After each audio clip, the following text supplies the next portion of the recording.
Dear students, आज इस video में हम हरियाणा का 2019 का पेपर देख लेते हैं हिंदी सब्जेक्ट का। ठीक है, क्योंकि कई सारे स्टूडेंट्स ऐसे हैं कि उन्हें इंग्लिश में प्रॉब्लम नहीं है, क्योंकि वो इंग्लिश मीडियम के हैं। इंग्लिश मीडियम में ही पेपर होना है हरियाणा का, ठीक है। लेकिन हिंदी में वो यूँ करें कि कॉन्फिडेंस नहीं आ रहा। अरे हिंदी बहुत आसान आती है। आप देखो इस पेपर को, पहली बात तो देखो 100 नंबर का ही है और 3 घंटे में पूरा करना है, सबसे अच्छी बात। बाकी पेपर 200 के हैं और 3 घंटे ही मिलते हैं, और ये बहुत आसानी से हो जाता है। अब देखो, अभी ये ट्रांसलेशन देखो कितनी आसान है। ट्रांसलेशन के लिए तो खैर आपको दिक्कत वैसे ही नहीं होगी, बाकी ट्रांसलेशन बहुत आसान आई हुई है पिछली बार, ठीक है। अच्छा, फिर चलो हम जहाँ पर आपको दिक्कत है, हिंदी में दिक्कत है मान ले, तो हिंदी में हम यहाँ पर पढ़ते हैं कि गद्यांश की व्याख्या सरल हिंदी भाषा में कीजिए। ठीक है, जो भाषा लिखी है उसको थोड़ा सा और हमें एक्सप्लेन करना है। ठीक है, इसी जो इसमें इसेंस दिया है ना, उसकी हमें व्याख्या करनी है। इसका मतलब थोड़ा एक्सप्लेन और करना है। राजनीतिक पराधीनता बड़ी बुरी वस्तु है। ठीक है, ये जो लाइन है आपके पास, इसमें से कोई ऐसा वर्ड है जो आपको नहीं आता हो? सब आता है। वह मनुष्य की जीवन यात्रा में अग्रसर होने वाली सुविधाओं से वंचित कर देती है। हमने उस पराधीनता की जंजीरें तोड़ दी हैं, लेकिन सुविधा का पा लेना ही बड़ी बात नहीं है। प्राप्त सुविधाओं को मनुष्य मात्र के मंगल के लिए नियोजित कर सकना ही बड़ी बात है।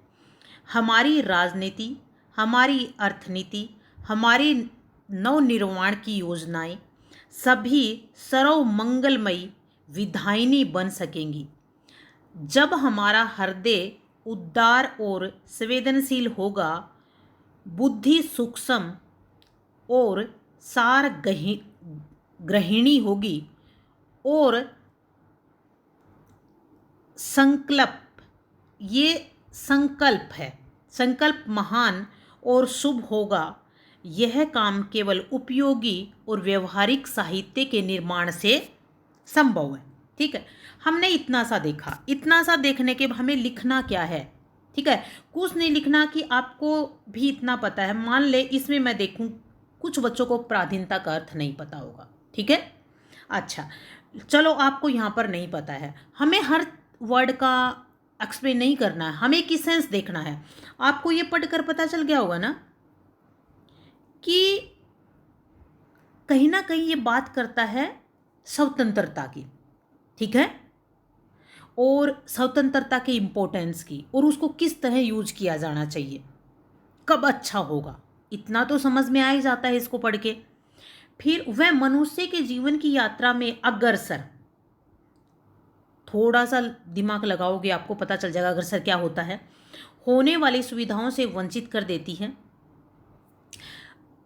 हमने उस पराधीनता की जंजीरें तोड़ दी। अब यहाँ ये जो वर्ड है ना, जंजीरें तोड़ दी, यहाँ पर आपको इस पराधीनता का अर्थ अपने आप समझ में आ जाएगा कि कुछ तो था, ठीक है, जिसकी जंजीरें हमें तोड़नी पड़ी।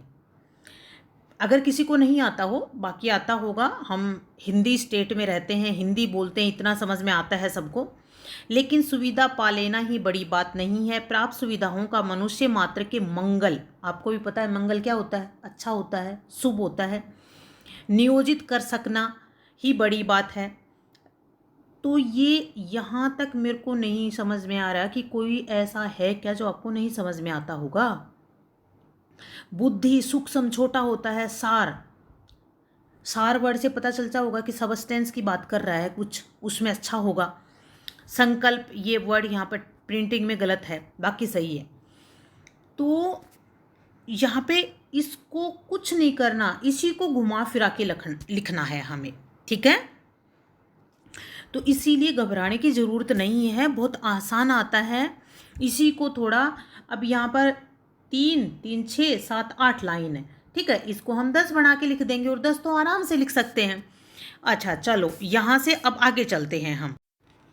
उसी को ही आगे बढ़ाते हुए देखो, ही नहीं अपितु साहित्य से होगा मनुष्य को मनुष्य के सुख दुख के प्रति संवेदनशील बनाता है। साहित्य केवल भोग विलास का साधन नहीं है, उसे मनुष्य का उन्नायक होना चाहिए। जब तक साहित्य बहुजन हिताय और मानव कल्याण हेतु नहीं रचा जाता है, तब तक सार्थकता व उपयोगी व्यर्थ है। तो ये बहुत आसान है, ठीक है भाई। इसको कितनी बार पढ़ोगे आप? एटलीस्ट 3 टाइम पढ़ोगे सबसे पहले, ठीक है। इतना टाइम है हमारे पास, 3 घंटे होता है और 3 घंटे में पेपर आराम से 1.5 घंटे में कंप्लीट कर लेते हैं, लेकिन हमें 3 घंटे अच्छे से लगाएंगे ना तो 3 बार पढ़ेंगे इसको, ठीक है। अच्छा, फिर कुछ नहीं, 10 लाइन लिखी हैं तो 13 या 15 लाइन में हम लिख देंगे इसको। अच्छा जी, फिर उसके बाद अभी हिंदी की बात आती है। देखो हिंदी भी कितनी आसान आई है। ओ मेरे आदर्शवादी मन, ठीक है, ओ मेरे सिद्धांतवादी मन, अब तक क्या किया, जीवन क्या जिया, जिया बहुत बहुत ज़्यादा, दिया बहुत बहुत कम, मर गया देश, अरे जीवित रह गए तुम। अच्छा, कितनी आसान भाषा लिखी है देखो ये। क्या हमें समझ में नहीं आता है कि ये किसी ऐसी बात के बारे में बात कर रहा है? जैसे यहाँ से समझ में आ रहा है, जिया बहुत बहुत ज़्यादा, बहुत अधिक जी लिया है, लेकिन दिया बहुत बहुत कम दिया है। कहीं ना कहीं ये समझ में आ रहा है हमें ये लाइन पढ़ के, और ये आगे मर गया देश, अरे जीवित रह गए तुम। कहीं ना कहीं ये हमारे ऐसे मन की बात कर रहा है कि भाई हम अपने बारे में ही बात कर रहे हैं, हम अपने लिए ही जिए हैं, ठीक है। अब अपने लिए हमने कुछ आइडल्स बनाए, आदर्श बनाए, अपने लिए कुछ हमने चीज़ें डिसाइड कर ली, ठीक है, उन पे चले हम बस, और हमने कुछ नहीं किया, उससे ज़्यादा हमने कुछ नहीं किया। मैं ऐसे रहता हूँ, मैं ये करता हूँ, मैंने ज़िंदगी को ऐसे जीना है और मैंने वैसे ही जिया है। ये सब करके आपने क्या किया? जी तो बहुत ज़्यादा लिया, लेकिन आपने ये ऐसा करके अपने लिए ही जिया ना, दूसरों को क्या दिया? कुछ नहीं दिया, ठीक है। अच्छा, हम देश में रहते हो तो देश की बात करते हैं ना, तो यहाँ पे देश वर्ड आ गया है कि देश के लिए हमने कुछ नहीं किया।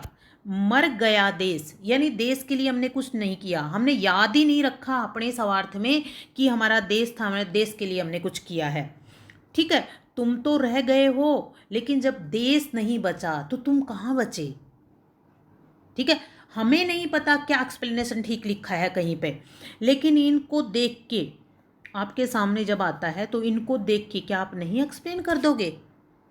हमें हिंदी का ज्ञाता नहीं चाहिए, उन्हें बस इतना देखना है कि हमें समझ में आती है हिंदी, ठीक है।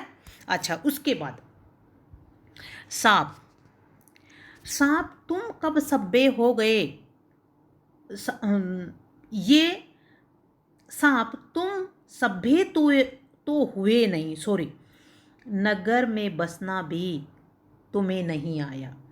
एक बात पूछूं उत्तर दोगे, तब कैसे सीखा डसना, विष कहाँ से पाया, ठीक है। अच्छा, ये मैं मानती हूँ कि अगर हिंदी आप नहीं पढ़ते होगे तो थोड़ा आसान नहीं होगा कि सांप की बात करता है, समाज में रहने की बात करता है, लेकिन फिर भी भाई ये कटाक्ष में बात कर रहा है, ये इंसानों की ही बात कर रहा है, ठीक है। ये एक कटाक्ष के रूप में कवि ने लिखा है कि भाई इंसान सांप के बराबर जहरीला हो गया है। सांप तो जंगल में रहते हैं ना, और तुम यहाँ आ गए हो, यहाँ रहने लगे हो, ठीक है। तो तुम यहाँ आ गए हो तो तुम वो जंगल जैसा व्यवहार क्यों कर रहे हो? तुम तो सभ्य प्राणी हो ना, ठीक है। और सभ्य प्राणी हो तो तुम्हारे अंदर विष कहाँ से आया? इसको अगर मान ले नहीं समझ में आता है ना, तो 5-6 टाइम पढ़ो इसको बार बार, ठीक है। तो बहुत आसान दिया है, बहुत उस अच्छी लैंग्वेज में, एकदम आसान लैंग्वेज में। उसके बाद अशुद्ध की बात आती है। देखो, अशुद्ध शब्दों को शुद्ध करना, ब्राह्मण लिखना आता है सबको, रचयिता आता है, ऊर्जा सबको आता है, मर्यादा आता है, ज़्यादा से ज़्यादा ये नहीं आता होगा, कोई बात नहीं, लीव इट, 2 नंबर की बात है। ध्वनि सबको लिखना आता है, ये लक्षण है ये, ठीक है। न्याय उचित ये भी आता है, दायित्व भी सबको आता है, सन्नाटा भी आता है। तो ये इनमें से सिर्फ एक वर्ड ऐसा है जो हमें समझ में नहीं आता होगा, बाकी तो हमें सब आता ही है। फिर उसके बाद ये वाक्य शुद्ध कीजिए। देखो, कितना आसान है। मेरा भक्ति काल की कवि थोड़ी थी, कवियत्री थी। तेरे को कहाँ जाना, अरे तुझे कहाँ जाना है, तुझे कहाँ जाना है। वे परस्पर, परस्पर और एक दूसरे, दोनों शब्द, दोनों में से एक यूज किया जाएगा। उसके पास अनेक पुस्तक हैं। कल घोर घना डबल यूज कर दिया है, हमें एक ही यूज करना है। कितना आसान दे रखा है। उसके बाद आते हैं हम इसके मुहावरों पर। देखो मुहावरों में भी कितने आसान है, मैक्सिमम हमने सुन रखे होते हैं, ठीक है। ऊंट के मुंह में जीरा, चलो हमने नहीं सुन रखा तो हम इतना तो सोच सकते हैं ना बार बार इसको पढ़ के। ऊंट बड़ा सा होता है, जीरा छोटा सा होता है, ठीक है। फिर उसके बाद जहाँ न पहुँचे रवि, रवि यानी कि सूर्य, वहाँ पहुँचे कवि, कवि आता है तो कल्पना की बात आती है ना। फिर उसके बाद खुटरे के बल पर बछड़ा नाचे, नहीं पढ़ रखा होगा, चलो नहीं आता होगा आपको, ठीक है। भाई कोई भी आदमी जब करता है ना कोई भी काम, तो अपने परिवार के पीछे, किसी शक्ति के पीछे बोलता है ना। फिर